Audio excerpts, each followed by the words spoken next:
Because recoil is stupid, right?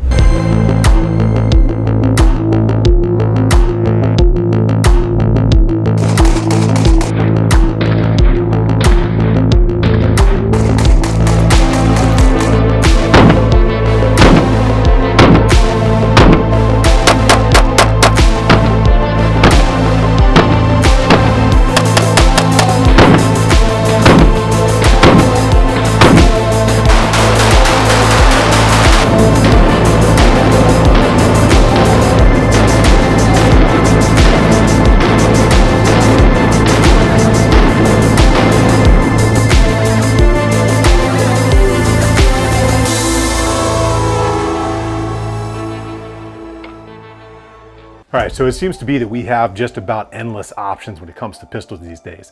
Everything from all the different size categories, calibers, different capacities, optic ready, different iron sights, just a ton of stuff out there in the market.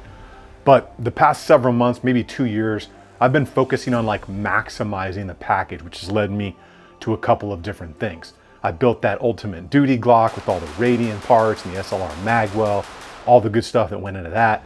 I then built the ultimate duty Sig with all the stuff in there. But those things ultimately ran like champs. However, they were extremely expensive, like over $2,000 in the case of the Glock.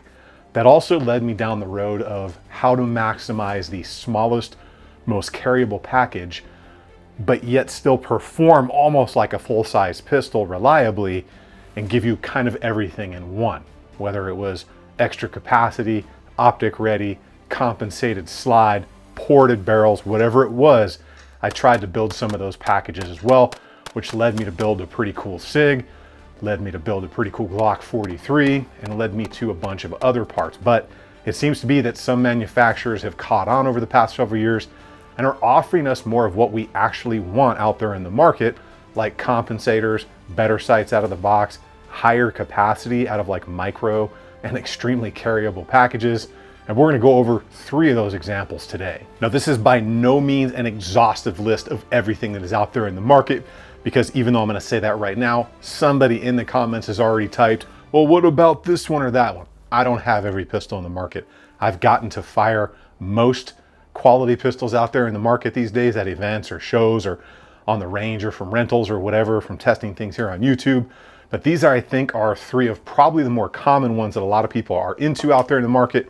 The first new one being the new Hellcat Pro Comp right here, which has the compensated and ported slide and barrel right there. The Sig Xmacro Comp right here, which again has a ported slide and just a shorter barrel. And then of course, one of my personal favorites, the Shadow System CR920P, which has a non-traditional threading kind of traditional comp. So it's traditional and non-traditional at the same time. But these are 3 extremely popular ones in the market right now. And no, none of these are the first ones to be compensated out there from the factory. Like I bought my first Glock 21C in like 2007. In fact, I still have a Glock 19C right here, a Gen 4 that has factory ports in the barrel and the slide right there. So it's not anything new, but it seems that it has fallen out of favor. But now it's making a comeback, and that could be due to more reliability of the ammo, more testing on the platform. But there are advantages we get out of getting these things from the factory. And generally that's going to be, we get a little bit more testing from the factory. We get usually a little bit more performance that's going to be reliable from the factory, rather than trying to mix and match parts from all these other places to build what we want. So there is a big positive there. However, on I guess the negative side, it drives the price up. But if you try to custom make it yourself, you're going to be paying more anyways. And again, since recoil is stupid, why not do everything to get rid of it? And for those of you out there that are going to say in the comments, imagine having to control a 9mm and worry about that. Get real, man. Grow up. It's not high school. So let's talk about the things these do have in common. One is going to be the size. Extremely carryable on all of these right here. We're going to have really good capacity, anywhere from 13 to 17 rounds. And of course, they're all going to be optics ready, and they're all going to have some form of porting or compensator on them. So they do have a lot in common while still being very different, since they're different manufacturers. Let's start this off with the first one, and that's going to be the Sig Xmacro right here. Made a big splash in the market. 17 rounders right out of the box, steel magazines. And I do have that new Radian magwell and back strap. That'll be its own video coming soon. But this thing is super cool because they basically designed the 17 round magazine and then kind of made the pistol to fit it. But we've got a lot of really good stuff going on here with the 365 series in general. This one has been out for a couple of years now in what seems to be the non-stop line of models in the 365. This has got to have some of the best factory sights. I'm a huge fan of these green X-ray sights that Sig gives on their pistols nowadays. Got a very solid trigger in the 365 line, optics ready, great slide serrations for a pistol of its size, full pick rail out there. You've got multi-slot accessory rail right there, so you can put any light on there or mini bayonet, whatever you want, whatever's going to fulfill your needs in the world out there, stick it on that rail.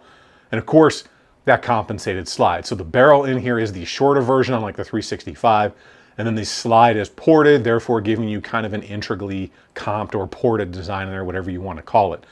The cool thing about the 365 series is it's built on that chassis system. And the reason that is so cool is because you can take that chassis out, put it in a different Sig module, whether it's the X or the standard or the XL or whatever, have different slides and have a different size of carry. So you can go very quickly from the XMacro right here, which is a very solid size, to something the size of like a Hellcat, the original, or the 365, or the Smith & Wesson Shield, something that small if you're unfamiliar with the size of Sig. And you can do that all with that one fire control unit. Of course, where the rubber meets the road, how does this thing actually run out on the range? Hands down, this thing not only feels in the hand like a larger pistol than it really is, even though it carries like a smaller pistol, but it runs like that out on the range. It is extremely controllable. Dare I say, just shy of a full-size pistol or a Glock 19. This thing carries like a subcompact though. It's really pretty awesome to have this thing on you. Now in this size category, it's easily one of the best out there under recoil right out of the box. I've had this one for a couple of years and it has given me no issues at all. It's a great performing pistol and hands down one that I would go to in a pinch. The one thing I do personally notice about the Sig 365 series is that trigger guard is a tiny bit small. So if you look at the size of that trigger guard as compared to the size of my finger right there, if you've got bigger fingers or bigger hands, it can be a little bit tight. Also, sometimes I'll find myself kind of dragging that trigger guard a little bit when I go to put my hand or my finger in there. And that can be a little bit of a pain in the butt. But hands down, I really do enjoy the Sig Xmacro. I bought that thing because I wanted to try it out, and I think it's just been an outstanding performer. And I think the 365 series has like outsold Glock by a lot compared to the numbers I've looked at recently. And I can tell why with the 365. Now the larger 320 series, I know all the rumors are out there. I know people are afraid they're going to drop it, it's going to explode and all that stuff. Not going to talk about that. All I know is a 365 doesn't suffer from those problems, and it's been a very reliable pistol. And I think it's hands down just a solid performer. And next up, the Hellcat Pro Comp right here. And I think a lot of people out there knew this was coming because it seems to be that all of the major brands are giving us some kind of integrally comped or ported setup like that. You can see that big chunk port. And the cool thing is they put the front sight behind the port so it doesn't get that nice sight all dirty. But this thing, again, it's just a solid performer. And just like that Sig Xmacro, it does give you that feeling in the hand that it's a much bigger pistol than it actually is, while still carrying like a subcompact or a micro compact pistol. It's going to be almost indistinguishable in size from the Xmacro. It has a pretty solid trigger on it. Great sights right out of the box, even though some people don't like that U-notch rear. Great grip texture on this, sandpaper texture all the way around the grip, up on the texture points to the front. Very well done on this. You get 15 and 17 round options for the magazines. You get an optic ready system, front serrations, rear serrations, accessory mount out front with 2 slots, so you get more options when it comes to lights or mini bayonets, whatever your thing is. And it's got one large chunk port integrated into the barrel, which is going to help with that recoil. So the Hellcat series is known for having a little bit more felt recoil than other pistols. Now, when I go and I run these things out on the range, I don't notice any more muzzle flip or anything like that. But what I do notice is it hits you in the palm a little bit differently. So I don't think it's giving any more muzzle flip or muzzle rise like that. But for some odd reason, the way that that recoil transfers through the pistol seems to impact your palm a little more. And that seems to be consistent with just about everybody I know in contact that's ever run these. However, I've got several Hellcat and Hellcat Pro pistols, and I've tested several more that are no longer with me, and they've just been absolutely solid performers, and I definitely think they are a viable option out in the market. Now, if you guys are interested in doing any of your own research on anything you see here, like that shield sight right there, I'm gonna have a parts list. It's the first link in the description down below. You can check that out. I'm going to put a QR code up here in case you're watching this on the TV, and you can scan that and it'll take you to the website. You can do all your own research, and if you're interested in anything you see there, you can check that stuff out. And if you want to support the channel in any way, you can use any of those links down below, or you can head over to the Patreon and check that out. And I'd appreciate that. Out on the range, the Hellcat Pro Comp just ran, and hands down, the felt recoil was definitely less as compared to a standard Hellcat Pro, which I know many people out there are going to appreciate. The grip on this one is probably my favorite when it comes to these smaller pistols because it's got a little bit more of a squared off design in the front and the back, and that personally works with my knuckles a little bit better. And the grip texture on it is probably one of my most favorite out there in the market because it's going to help you control the recoil just a little bit more since it's all the way around the grip. It's pretty aggressive. They got a little bit more traction up front with those reference points on the side of the frames. And overall, those things help maximize the controllability of the pistol. Now the CR920P right here, the factory comped version from Shadow Systems, hands down the most optioned out one of the bunch. There is a ton of stuff to go over when it comes to the CR920P. And I know they're gonna have the XP come in, but I kind of did that when I did the video on these. I took the CR920X frame and I put the P slide on it. That version is going to be out. There's already pictures out there that people have accidentally released, but I kind of did it already and I can tell it's going to be quite good. However, this is the one we have today. So we're going to be talking about the CR920P specifically, which is the smallest one when it comes to grip length, but the overall length from the slide front to back is going to be about the same as everything else we've talked about. The CR920P specifically is going to give you a 13 or 15+1 capacity when the XP comes out, and you can use the 15 round magazines in all of the CR pistols that are out now with the CR920X. This thing has great grip texture, double undercuts on the trigger guard, recoil reduction lenses on both sides of the frame. It's optic cut direct to slide like all the rest of them. You've got an accessory rail, you have a solid trigger in there, great slide serrations, you got some lightning window cuts in there, great sights right out of the box on this thing, and it overall has an amazing feel to this pistol out on the range, and it is super easy to carry around. This one literally has about every single option you could ask for in a pistol, but that comes at a price. Out on the range, this thing absolutely runs, and the recoil is very easily managed, especially for the size of this pistol. Now you will notice a little bit of a difference if you're using the flush fit 10 round magazine as compared to the 13 round magazine, but the thing has just not given me a hiccup out there. It's been great. In fact, this specific one right here, there is a reason it has all the goods on it, is because I've been carrying that thing around a lot. So that's been one of my go-tos. When I'm not carrying something I'm testing, I'm probably carrying that pistol right now.